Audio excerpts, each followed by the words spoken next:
Is it possible to get rich without speaking to a single soul? It sounds impossible, right? But what if I told you there is a proven business model that can do just that? And why do we feel that we have to speak to people to make money? Meet Patrick. Patrick has an e-commerce consulting business that is barely getting by. Plus, his demanding clients are driving him crazy, and he wants to make money in a more passive way. If you're anything like Patrick and you have demanding clients, it could feel like you're on a treadmill, constantly running, but getting nowhere. And if Patrick, and perhaps you, don't fix this soon, you could be destined to stay on that treadmill forever. Over the next several minutes, I dissect Patrick's business and convert it to the same passive business model that made me millions without ever having to speak to a single soul. And if you watch this entire video, you'll learn how to use that same model for your own business. Let's go. My name is Patrick. And my name is Nate. And we're here to get our business roasted.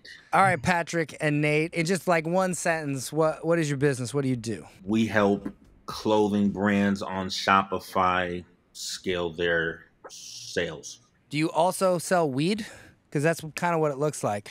No. Like you guys look like the guys I need to talk to score a bag. How old are you guys? 33. What's going on? Like what? Why? Like, why do you look like that? Like, It is what it is. holy shit. All right. Are y'all married? Nope. Shocking. Okay. So you help clothing brands sell more stuff on Shopify, right? Yeah. E-commerce. And is that an agency model? It's not like coaching or course. It's you work with them and you do a monthly retainer? Yeah. How much money are you making with this business? And is it more than you're making selling weed? Yeah, for sure. So Nate's like, no, we sell more weed. It's a better business. No. So how much you make per month doing this? on average, it's been about 13 a month. 13 grand? Yeah. All right, nice. Okay. How many clients you have? Right now, have about 4 to 5. How much you charge? 2 grand a month? Yeah, something around there on average. Okay. And what do you get for 2 grand a month? Ads management. Okay, so you're just running ads to their store. Yeah. And so you charge 2 grand a month, you run their ads, they pay for the ad spend, and they get a return. Yeah. I've dipped my toe into e-commerce, and I hate it because I work this much to make like 2 cents profit. That's literally the premise of this call. We're trying to get out of that, so it's a little different. Oh, okay. Yeah. So, right. Because like, how much can you make off selling a T-shirt? No, it's time to get at it. I own a clothing brand. I have a $27 shirt. I make $3 off the thing. I pay you 2 grand a month, and are you getting me results? Am I making money? Yeah. So just give you one of our most recent clients was doing about just over a year working with her. She was doing about 4 grand a month in sales, and in the last year, she's averaged about 35 grand a month. Since then, she had scaling problems because she doesn't have the capital, but those are the type of results that She ain't making no money. Yeah, she's not making no money. Yeah. The Okay, margins are small. For sure. got it. But you're making money. You're getting paid your 2 grand a month, right? Yeah. Why the cock of the head? Like, what's wrong? Yeah, just client management is, you know how that is. I've made $1 million in a day before selling a done-for-you service, and I wish I would have given it all back if I could have. I hated it. Yeah, that's we see the foresight. Do you have a problem acquiring clients, or do you just have a problem fulfilling for them, or is it both? Both, because it's been 100% referral based, so we haven't even attempted to do the front end part of it. So on 13 grand a month, you guys what are you profiting from that? Or do you just sit in your bedrooms and work, and so it's all profit? No. It's probably about half of that. So you're profiting around 6 grand a month. Yeah. So that means you're splitting it, and you're each making 3 grand a month. No. So we actually bill separately. So again, I kind of handle the email and SMS side of things. So our invoices are all completely separate. Yeah. They're nearly the same in price. So wait, so like, you guys are I can charge anywhere from 2 to 3 grand a month for the services. Like same with him.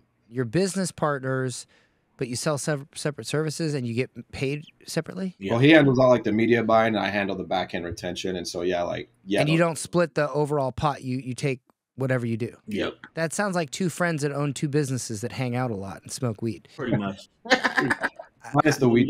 So you're not partners. You're just like, you refer each other business. Yeah, I guess we could roll with that too. So what we're looking to do is like we said, kind of step out of that and move into like a one umbrella. You know, we had to get roasted by Dan to understand. All right, where you guys live? I'm in California. You guys live in extremely liberal cities that hate it when you make money, tax you to death, and everything is set up against the entrepreneur. And you're only making a few $1,000s a month. Am I about right?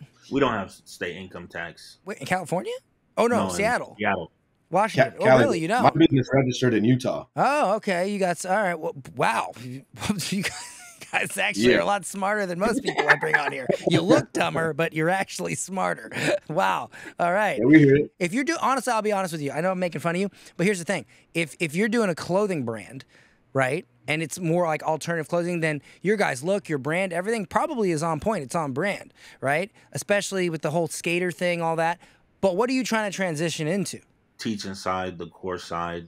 So you want to teach people how to create a clothing brand, how to grow a clothing brand, what? How to market their e-com stores. Any e-com store or clothing? So we obviously the business has been built around clothing, but we've done a bunch of different niches, and so that's why we're here. We're trying to figure out which portion to really attack, what type of offer we can put together. Because we've launched the course before in the last year. How did it do? So first year total, without even pushing it that heavy, did almost 70K in sales. And that's really in what period of time? In a year. What does that course promise? What does it teach? Here, I can send you the landing page, but basically it teaches A to Z ads and email. Why do you think you only sold 70 grand in a year? Probably because we didn't put enough planning into it the full year. It was like probably out of the entire year, probably got pushed maybe 4 months. Okay, it definitely wasn't organized. Yeah. I mean, that's kind of like what do you need my help with, other than me telling you not to be lazy? Like, what do you need my help with? Well, we're not sure if it's the right offer either. So, all right. Well, tell me what's the offer. Actually, you know what? Pitch me. 30 seconds. Who's the better pitcher in this situation here? I think we'll split down the middle. Honestly, we kind of so you are both suck. Good at our. Yeah, okay. We both suck in our. Who sucks less? P. Smith. All right. P. Smith. Yeah, so just off headline on the landing page, the secrets of skyrocketing your clothing brand sales. Learn the secret sauce behind 20 million in streetwear sales that no one wants to show you. That's the whole pitch? That's the headline on the page. But what's the big? Just pitch me. Basically, one of the biggest problems that we see, in all the sales that we've generated for clothing brands is them not understanding how to do their marketing from A to Z, especially when it comes to paid advertising and leveraging the ability to get back in front of their customers. A lot of clothing brands are focused on the front end process of organic posting on the reels, TikToks, etc., but they do not know how to get back in front of a customer. We teach them all of the strategies that we've used to, generate almost 30 million in sales for clothing brands. How big is that market though? I don't know too many people that have a clothing brand. Yeah, it's pretty big. I probably don't know the exact numbers, but I know as far as interest goes, there's over 50,000 people that own clothing brands. What about people who want to start a clothing brand? It's been a hot topic the last 3 years. Okay. On social media. Pitch me. Like, I'm scrolling on Facebook, I see an ad from yo ass. Pitch me. Are you tired of wondering why you're not generating sales with your clothing brand? Are you wondering why your conversion rate on your Shopify is dropping and people are landing on your site and you don't know why they're not checking out? $1 Million Ads for Clothing Brands teaches you exactly the reasons why you're not converting. It teaches you how to run efficient ads, how to grow your email and SMS to generate more revenue for your business, and how to effectively read your data so that way you don't waste as much money as you could without knowing how to read that data and launch sucks. Oh yeah, it's just garbage. Yeah, Nate, let me hear your version. Yeah, for sure. So initially, we just come in for the email and the SMS side of things because we see a lot of people that don't know how to use Klaviyo properly. We come in and but forget that. I'm talking about this course. Yeah. I had my own email and SMS design course as well, so it was very similar. There's a lot of people that didn't know how to run effective email campaigns and set up flows properly. Well, hold on, stop. You have your own course too? Yes, sir. I thought you guys were partners. Yeah, we definitely are. Yeah, we ran. But you have two separate products. You charge separately. Well, initially, how we started was more of like a freelancer model. You know, we came together, we met through a few connections, and then from there, it's been just like us. Do you know what a partnership is? Partnership, yeah. It's where you own the same business and you split it. We label it as a partnership. So you both have separate businesses. Do you have personal bank accounts or business bank accounts? Business. Is it one business bank account? It's separate business bank accounts, isn't it? Yeah. Is it separate LLCs? Yeah, absolutely. Is it separate products? Yeah. Do you charge separately? Yes, sir. Do you share the money? Not yet. Okay. Yeah. That's where it's all coming together McFly. right now. You're not partners. Hello, McFly. Okay. You are not partners. You are two people that own businesses that know each other. Like, if you can't grasp that, why are we talking about marketing and offers? Like, this is like basic one-on-one stuff. All right. So what is the true relationship between you guys? Do you refer each other business? What's going on here? Yeah. And then initially it's just like now we work on the same accounts. You know, we're on calls today, just like a normal one business operates, things like that. So you literally caught us in like us merging, I guess you could say. And that's why we. Okay. So you're merging. We work so well together. Yeah, absolutely. All right. So you're trying to create one product that you both own, that you work together, that you split the money. Is that correct? Yeah. Okay. Who's the bigger market? People who have a clothing brand and need help with ads, or people who want to start a clothing brand and who will also need help with ads? I'd say people that want to start the brand. Right. Yeah. Can you help them just as much as you can help someone who already has one? Absolutely. Absolutely. So why don't you do that? That's what we're literally in the process of doing. And I wasn't even sure how this sales call was, or this call was, to be structured. But just to give you some background, like I said, it was kind of separate when we started freelancer style, and coming together. It's like we realized we were a force of nature. Like we've worked with, some pretty high end brands. World Star was like one of my third clients doing this stuff. So it was kind of crazy. Give me 3 notable clients you guys have worked with. World Star, West Coast Customs. Okay. And I guess in our space, something the normal schmuck would know about, that would have heard about.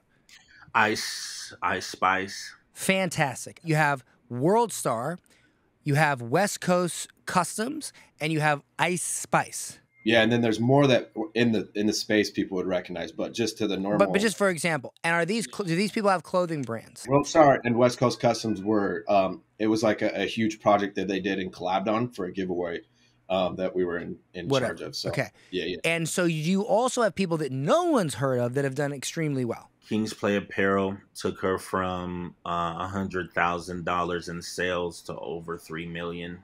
Hey, this is Patrick, and hey, this is Nate. And let me ask you a question. Have you ever dreamed of starting your own clothing brand? Have you ever dreamed of being able to see thousands of people wear your creation day in and day out and make a more than comfortable living doing it? But you may not know where to start, or you may not know how to go about it so you don't lose all the money you invest. Here's the thing.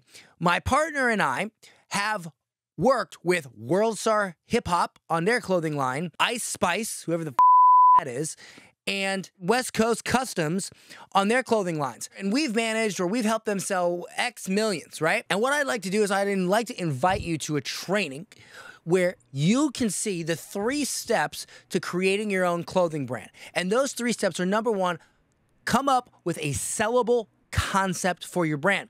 Selling a clothing brand is not just about creating the clothes that you like or that you think are cool. It's about taking what you think is cool and putting it into a format that the masses love and that they will buy time and time again. And the second thing is how to get up and running, how to get your clothes online so that people can actually buy them so that they can get shipped. So all these things can happen without you pulling your hair out and having to manage a bunch of employees or whatever. In fact, you can run this entire business out of your bedroom. And the third thing we're going to teach you is how to actually get people from wherever they are chilling on the internet over to your store, how to get them to care about you, how to build a brand so that they will buy your clothes in droves. We'll also show you some other cool stuff like how we were able to do Golden Nugget A, Golden Nugget B, Golden Nugget C. This could be something like how to get influencers to wear your brands and send you a picture so that your brand appears bigger than it is so that it can soon actually be bigger. What do you think about that pitch? What do you think about going that direction? Yeah, that was a solid off the top, structure that I've seen people do, including yourself. So that helped formulate the direction. People get confused by things like ads, posting on social, influencer marketing. We have spent over 10 years, the blood, the sweat, the tears, figuring this out, both at a high level for big brands like WorldStar and at an entry level for people who just got their clothing store started. And I will tell you this, it is possible to grow a profitable and popular clothing brand even if you are just getting started and no one knows you. And here's the thing, Mark Zuckerberg has given us this amazing opportunity to give him a few dollars and he'll show your clothing brand to whoever you want. And if you do it right, when you give Mark $5, the people who like your clothing will give you $10 or $15, which means you make a profit, which means you can spend another $10, give it to Facebook, and then you get another $15 back when people buy your brand, but only if you know how to do it. I don't support people who can't get the job done. So I'm assuming that you guys can teach someone how to do this. You can help them, and you're not. No, we probably keep it too honest inside the course. Awesome. Yeah. Great. Fantastic. Okay. Because I don't want to help somebody that doesn't know how to do it. But if you really have worked for those, how much combined have you made? Not made, but generated with selling clothes? It's damn near 20 mil split down that. And I had other niches. It wasn't just street apparel. Like I have, skincare and like we said, we've worked on a few others, but yeah, split down the middle is probably 10-10. As human beings, what is our primary objective as humans to pass on when we die? To obtain knowledge and pass it on. Right. Because if the cave people didn't scribble stuff on the wall, then the next generation of people wouldn't have been able to figure out what to do next. If we didn't make things like books and schematics and blueprints and blah, blah, blah, the next generation of people would not know how to do it. Unfortunately, we've got to the point in human history where one of the worst places to pass on knowledge is in school, because school has now become a tool to make others rich, to keep you poor, to keep you in an employee mindset, and to only teach you what you need to know to not know the rules of the game. Because if you knew the rules of the game, you could win the game. We can't have everybody win the game. We need poor people. We need people. Everybody can't be rich. The economy would fall apart. How do we keep people poor? We don't teach them the rules of the game, and we certainly don't teach them the cheat codes. See, you guys, you know the rules of the game. You know the cheat codes. If you want to get wealthy, teach other people to get rich. That's how you get wealthy. Let me ask you this. Is there any college in the world that could teach how to build a clothing brand better than you guys could? No. So what's more powerful, you having a few clients, dealing with their BS and doing the work yourself, or teaching it in mass so that the people who are really going to listen to you, they go and they do it and you enable them to do it and you build a legacy from that and you make a lot more money with a lot less stress. Yeah. Exactly. Yeah. So that's the direction I would go. 100%. Yeah, that's in the works right now. So what questions do you have for me? Just curious on just what you've heard. What would you price it at? It's kind of a biz op-ish. Yeah. So the sweet spot for biz op is if it's a course, it's $1,500 to $2,000, but then you just have like a $6,000 to $8,000 upsell where they can get more direct coaching from you. Okay. And then you toss in a $30,000 mastermind where they can fly out and meet with you and once a quarter, blah blah blah. There you go. That's the whole business. And do you entertain anybody that's like below that? Like I know sometimes people will put out like a $97 like crash mini course for those people that might be like, you know, in high school coming out that don't have the funds to really go and spend. No, that's not why. Is you know the only reason to sell something that low ticket is to overcome an objection that is preventing them from buying your higher ticket product. Okay. Okay. Human beings love to skip ahead. How many times have you guys bought courses? Yeah. Yeah. Absolutely. Do you go and order module 1, module 2, module 3, or do you skip ahead? Both. But I'm saying you do skip ahead. Yeah. Okay? For sure. When you read a book, do you read it from the beginning or the end, or do you skip ahead? No, from the beginning. Oh, you do read it from beginning or end? Yeah. You never skip ahead and read a chapter that you're interested in more than the others? Yeah, if it's on a topic that, you know, I'm super interested in, then I will skip it. Well, I'm not talking about like a story book. I'm talking about like a business book, bro. No, facts. That's what I'm saying. We're not reading Goosebumps here. I'm talking about like a business book. Okay.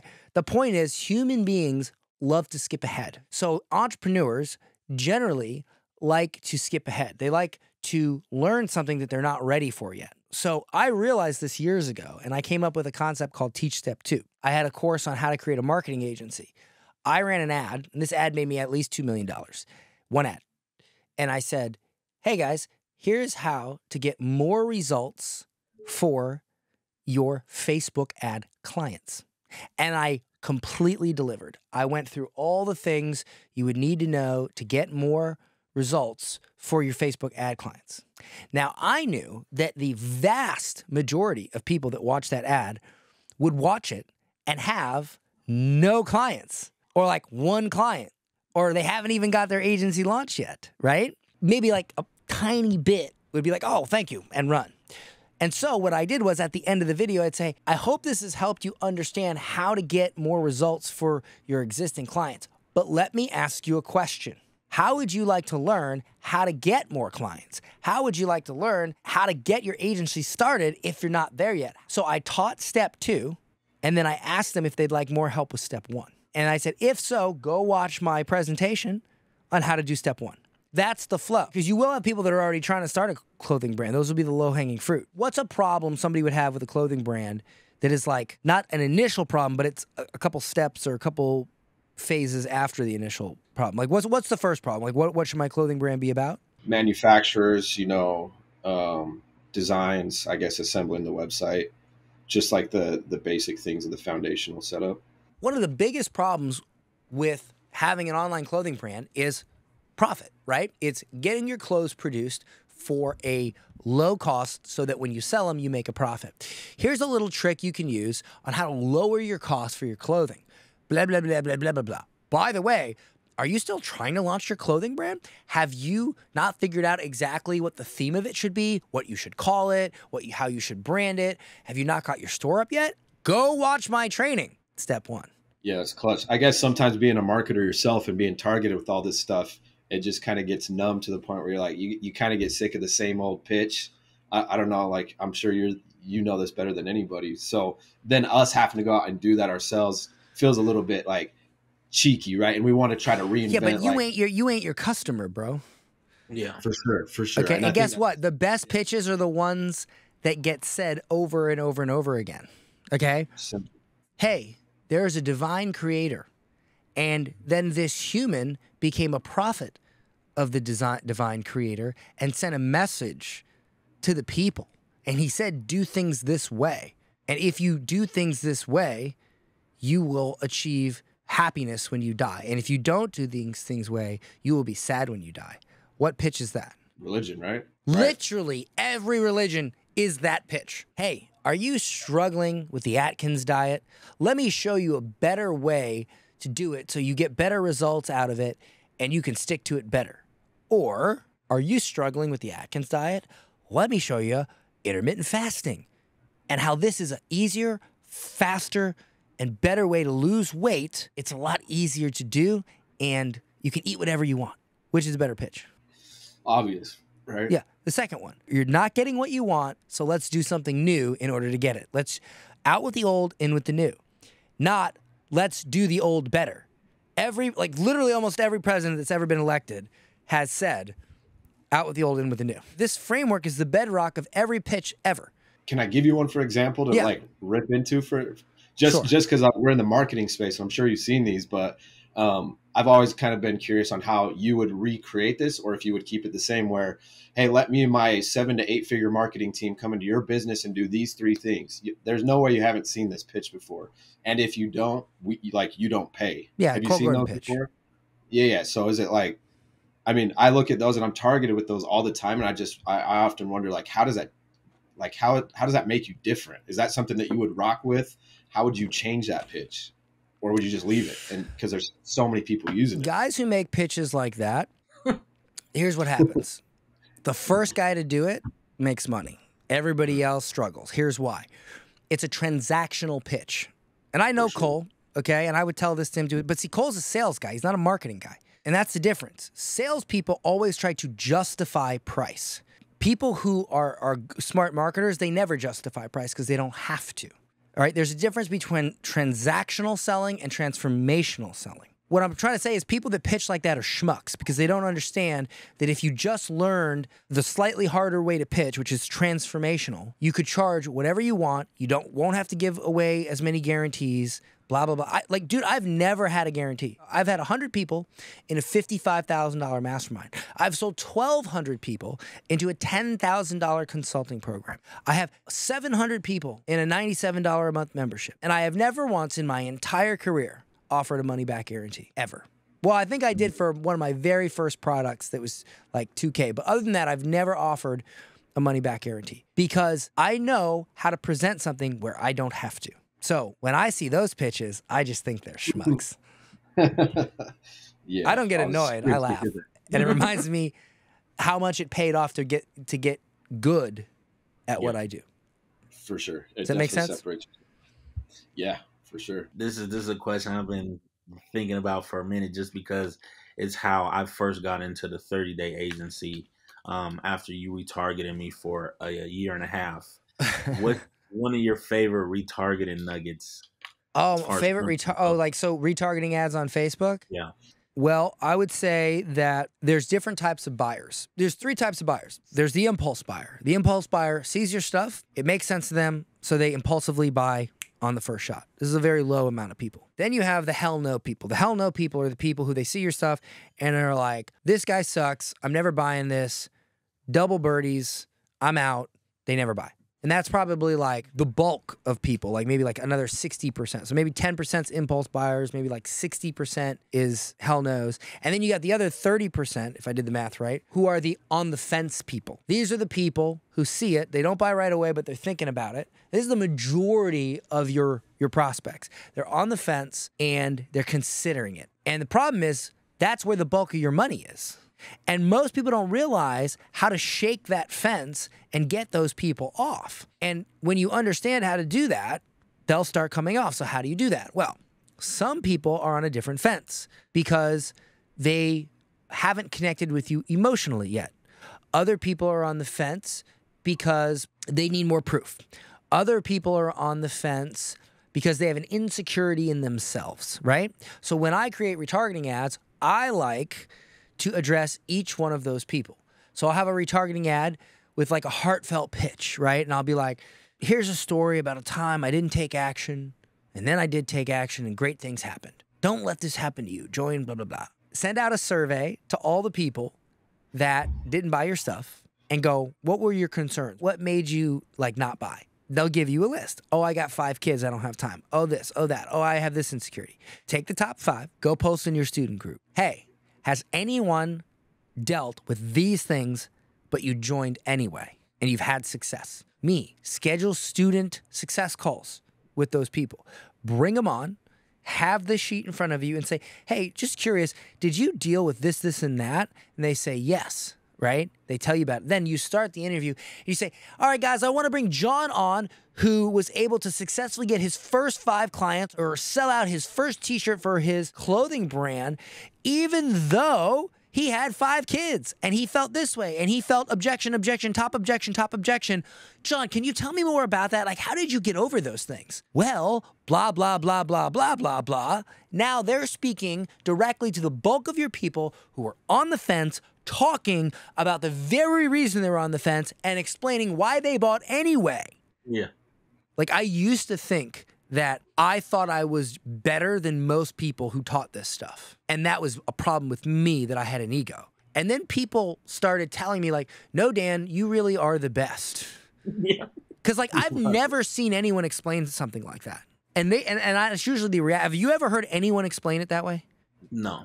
Like go in, find out what the top objections are, find the students that got results anyway and had those objections, get them on a call, make sure to get them to say those things in the first 30 seconds, run that in email, run it as a retargeting ad. Like I've never seen anybody talk about that. And that's what has made me consistently, dude, I was making $1 million a month with Facebook ad to webinar when everybody said webinars wouldn't work because I went that granular. And I honestly did not believe in myself for a while. I went to a conference recently and people were walking up to me, shaking my hand, saying, Dan, I make 500 grand a month and it's all because of you. Dan, I make $1 million a month, $2 million. One guy made $3 million a month. I bought your course from 5 years ago. It was 30-day agency, right? 5 years is coming up. Yeah.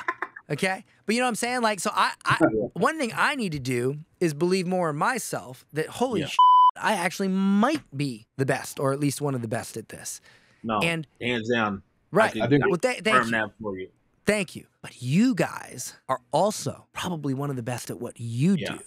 Yeah. And you need to believe in yourself enough to go out there and learn this stuff and get good at this stuff to prove to the world that you are what you already know you are. That part. I think we were just having this conversation yesterday before we even jumped on this. It's like, bro, we taught all of these people that are doing this stuff that are making more money than we are. And we're literally by far, you know, I guess that's where the ego can come in and say, we really are the best at some of this shit. You know, there's people in the email space that I've taught that have far surpassed me, you know, like making 100K months. And I'm sitting back here like, bro, I taught you and my designs are still better. And it's funny too, because I preach those surveys. We put those surveys out for a lot of our customers. And they're slept on. Like nobody realized surveying the people that are your customers is probably the most valuable thing that you can do. In fact, I sent a survey out and a customer or one of my clients got rid of me because he didn't believe that that was going to be beneficial to the business. I'm like, bro, if you look at all the top dogs, all they do is talk about speaking to your customers. Then that's going to help shape the direction of where you need to go and where you need to make things better. And boom, he dropped me right after I sent it. And I'm like, you know, it was just interesting. So just hearing that is cool. So awesome, guys. Yeah, man. At first I was a little intimidated to get on here and get roasted. You know, so I watched some of those other videos, but I'm like, now I feel a lot better and a little bit. I thought I was going to be able to just rake you guys. I really thought you were going to tell me that you help like Christian fathers save taxes, and you guys look like this. And then you're like, no, clothing brand. I'm like, well, all right, that's on brand. Yeah, we don't steer too far away from our looks. I resonate with you because I sat in a room and got really, really, really good at one thing for years, and I didn't give a crap about, you know, appearance or none of that because I was just getting good. I was just getting good. So I understand. I resonate with y'all. So I get it. You don't need much help from me. Like I just think you need to up here. Like go out and do it, make it happen. Email me back in 30 days and let me know.